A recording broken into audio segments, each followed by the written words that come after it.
So since the last time I recorded, I have now 67 days clean. Um, I'm feeling really well. I went through a little bit of crap this week, but it's all working out, I guess. Mostly just because I've been focusing on keeping myself clean and in touch with my spirituality. I've been calling my sponsor when anything comes up. I've been writing a blog. If you go into my discussion part, you can read some of the stories that I put in there. There'll be poems and stories and all that kind of junk. It's mostly dealing with ego at the moment. That is what I struggle with the most. My ego. My ego really put me into some bad places. It put me on the streets and told me I was a fucking kingpin. I was untouchable, or that I was just better than someone. But the reality is that the disease itself doesn't care how old you are, how young you are, if you're a doctor, if you're a skateboarder, if you're a lawyer, if you're a student. It doesn't care. It kills you. It loves to hurt and cause pain and misery. But there's a bright side, is that the people that come out of this disease onto the other side are some of the most beautiful people you will ever meet in your whole entire life. They're willing to give and give and give, and they don't need anything back except for you just not to be in pain anymore. When I cleaned up for the first time when I was 17, I think it was 8 months or something. I had I had been expelled from a high school, and my dad was transferred to the city. And I stayed clean at one school for a little while, attending some NA meetings with my sponsor. He took me there, and I was like, oh, what the hell is this shit? I didn't know what NA was, Narcotics Anonymous, and I thought it was just a bag of crap. And he picked me up, and then he picked up some cute girl, got in the backseat, and I was like, oh, okay, I'm fucking down. I didn't know. I was 17 years old. I was an idiot. And I stayed clean for a little while, and I think it was the fact that because back then I really wanted to be someone different. I wanted to be unique. I wanted to be someone that just wasn't going with the stream. I hated society, the views of what normality should be.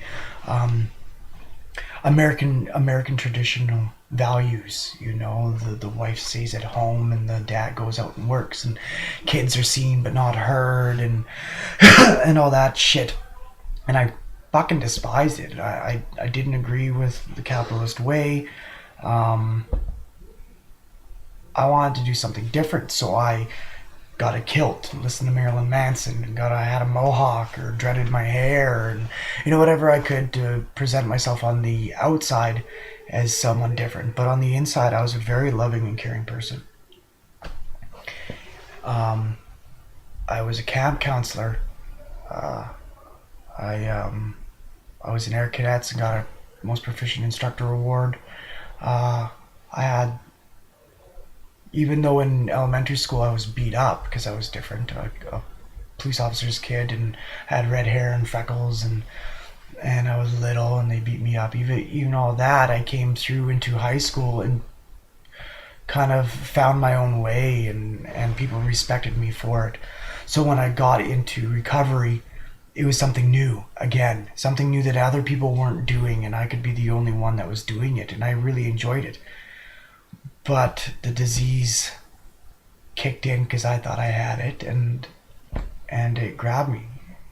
And this time it grabbed me really bad. I was asked politely to leave from another school, and I started going to the next one. I was living on the streets fairly quickly. Started selling drugs, and my life kind of just went downhill, and very, very fast I lost the motivation to be a morally correct person. Violence was very prevalent. I was introduced to a couple guys downtown, and someone had told me, "Oh, don't hang around with them, though. They're bad news." And I was like, "Those are the first fucking people I have to make friends with." So one of them was a really good buddy of mine to this day. He's still in active addiction, and I hope the best for him. The other one passed away a number of years ago. I saw him the night before he died, and he was. I mean, I miss the guy. I love that man. But you go, and it's, your time to go is your time to go.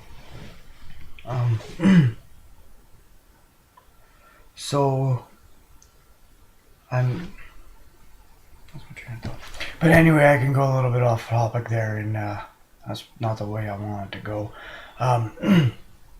I kind of wanted to stay on the topic of my shortcomings, and I was talking about ego. So, but there's many more things that sent me in the direction that I got sent in, and it wasn't just because I wanted to live against the stream, that I wanted to go against the grain.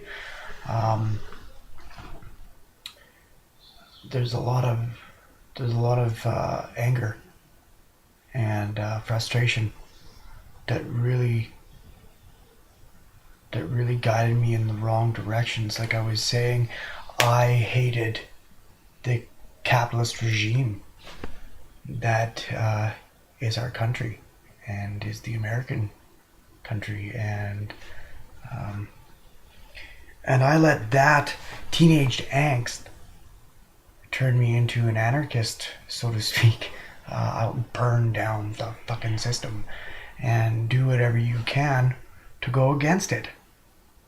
And that built on top of me getting bullied and beat up as a little kid every fucking day.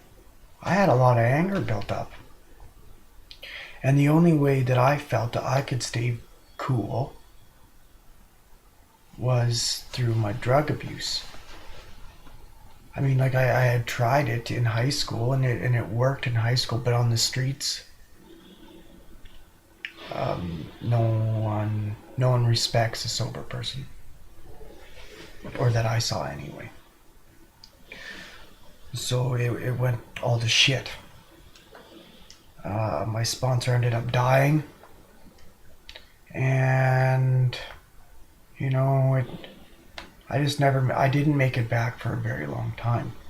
And I had to go through what I had to go through. That's all there is to it. I mean, no one could have told me any different. I wasn't going to change for anybody. Not even for me. That disease is just too damn fucking strong. But it came out on the other end finally. Just about 20 years of fighting, trying to do it my way. Just didn't happen. And now I really try to practice being a spiritual being.